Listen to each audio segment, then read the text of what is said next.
All right, so this is Caught Stealing. It's directed by Darren Aronofsky.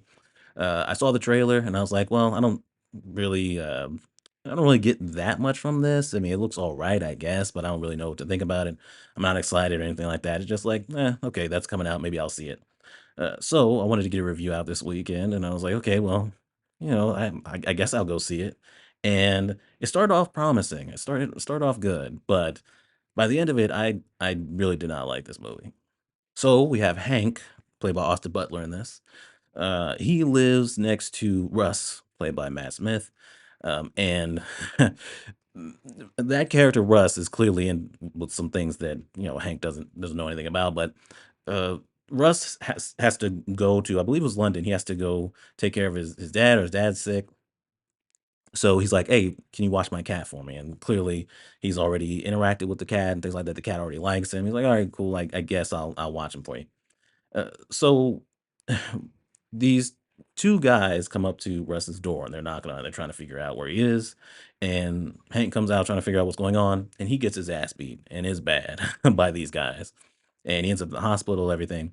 And so those guys and also these other guys, the Hebrew guys, are also coming after him. And these people, they don't play. Like they take people's eyes out, things like that. Hank gets his ass beat, gets tortured at one point by one of the groups that's going after him. He talks to the cops, mainly with Detective Roman, played by Regina King, but the cops aren't really helping him all that much. So basically, his life is turned upside down, right? And so he eventually finds something that he's like, okay, these people must be looking for this thing that has to do with Russ and whatever he's got going on with these people. But he ends up losing that thing.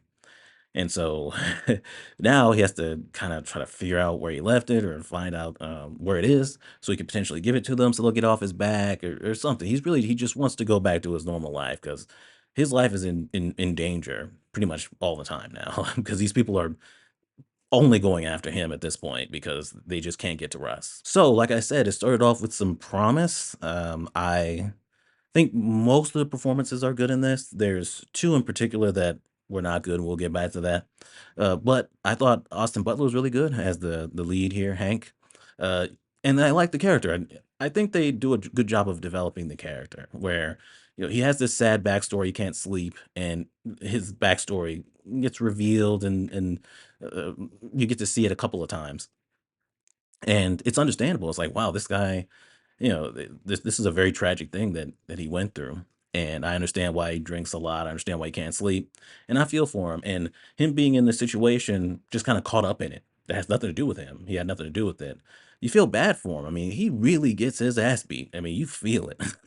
I mean, it is bad. It is really bad. And then they start torturing him even after he gets back from the hospital. It's like, shit. And because he got that ass whooping so bad, it really ramps up the tension. You're like, man, because there's a point where they're searching through Russ's place, Russ's apartment, and Hank's there, and he's already gotten his ass beat at this point. He's hiding away from these guys, trying to get to his apartment without these guys seeing him. And there's some really good tension in that because it's like, yeah, you don't want these guys to get a hold of you because they might finish the job this time. You are interested to see where this is going. And you are rooting for the character to find some way to get out of this situation that he shouldn't be in. Like he's completely innocent when it comes to all this stuff, and he just gets wrapped up in it. And so you almost feel like it could be anybody. It could be you. So, there's real investment in seeing this character get through it and figure out what's going on and just get back to his life. Let's start off with the two performances that really didn't work. So we got one that was predictable for me because I've gotten on to this person before that is not an actor but trying to get into acting and just isn't that good. So Bad Bunny plays Colorado. When I watched Bullet Train and I was like, man, this guy's not that good. This guy's not an actor, is he? I didn't know what he looked like. I'd only ever heard of him, and so I wasn't expecting it. Here, I know, and I knew he was in this movie, and so I'm expecting him not to be all that great, and he's not. It just you can't really understand him all that much, and it's like he's really struggling to get the lines out and feel believable while doing it. It just doesn't work, and that character's not much of anything anyway. And kind of a spoiler, but don't expect him to be around all that long, just like Bullet Train. It's almost like they do that on purpose. Like, okay, we don't want to have him in this too much, so people really see the limitations of his acting ability. But the person that's really well, a shocker to me that wasn't good, is Detective Roman, Regina King. uh, she is not believable as this character. Her lines aren't all that great. I was like, "You're a great actress. I've seen you be great in other things." It's like, "What's going on here?" And it's almost like she when she read the script, she's like, "Okay, there's not much to this anyway, right?" So she's just kinda getting the lines out, and there's not much to her character too. Her character's kinda trash, so she's like, "Okay, I'm just gonna get the check and, be on all of my day or all of my life." That aside, the movie coulda still worked if it wasn't so it's overly long, it's messy, especially when you get to the end where things are getting revealed and things like that, and definitely tonally, it's kind of all over the place. Like I said, you feel bad for Hank being in this situation, right? Getting his ass beat constantly and being wrapped up in this thing that he shouldn't be in. And he already has this tragic past that you get to see. And you're like, man, this guy's been through a lot. I want him to pull through. Uh, that's the thing though. When he's getting his ass beat or he's getting tortured, he's having it happen by the most ridiculous, like almost like comic book movie villains. It's just like, man, these 2 goons that beat him up, you feel bad for him, you're feeling it, and then the second these idiots open their mouth, especially the small one, I think they called it Microbe or something like that, uh, it just completely takes you out of it. I mean, they're torturing him, and this little motherfucker just starts singing "Take Me Out to the Ball Game," which, baseball is an important thing in this movie, Hank's backstory and things like that, but I was like, "Why are you doing that? Why are you, like, killing the scene like this?" It's just like, I'm supposed to really feel bad for this character, and I did, and now I'm like, "Why did you just say that?" And I'm kinda laughing at how dumb that was. And it's not the only time, like, later on, he starts fighting him, and he starts being like, "Cracker Jacks," and he starts singing something, and it's like, why is this character it's like, did they just let this guy, this actor just say whatever he wanted? Like, what's going on here? But it's not just them, right? And those guys are also with Bad Bunny, who's not good in this, and it's kind of ridiculous too. So it's like this band of idiots is like, okay, man, I can't take this seriously with them.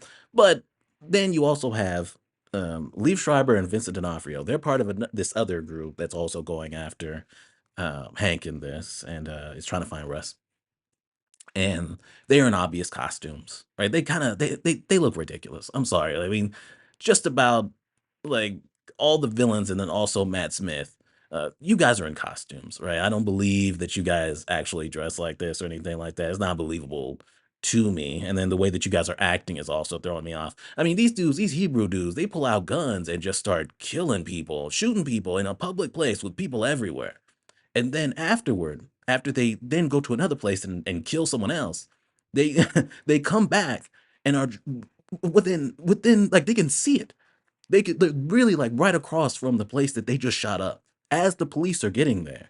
And they're arguing about who's gonna drive away, who's gonna drive them away. It's just like, what is going on? It's like lawless. Like characters just get killed and things like that. And other than Regina King's character, it's like the cops don't exist. And then they did pull up in that scene. But it's like, the main character in this Hank, like, there's murders that happen around him, and he's kind of implicated in them, kind of, or at least a person of interest. And he's just walking around like nothing is going on. It's like a GTA lobby. It's fucking crazy. It's like you can't take it seriously. Honestly, especially with these villains, Batman could have jumped off a roof and started beating the shit out of these 2 idiots that are beating him up, and it would have fit. It would have fit right in. It's like, "Oh, I'm watching a comic book movie." The big thing for me is the reveal. The reveal. You spend all this time dealing with these crazy villains, right? And watching Austin Butler and Hank get his ass beat, right? But not really understand what's going on. He's trying to find this thing. He found this thing that has to do with, Russ, and clearly this is something that the villains of this movie would want. So he's like, oh, I want to get him off my back, so I just want to get him this thing. But he lost it, so he's like, okay, I got to go find it. And he's trying to figure out ways out of the situation.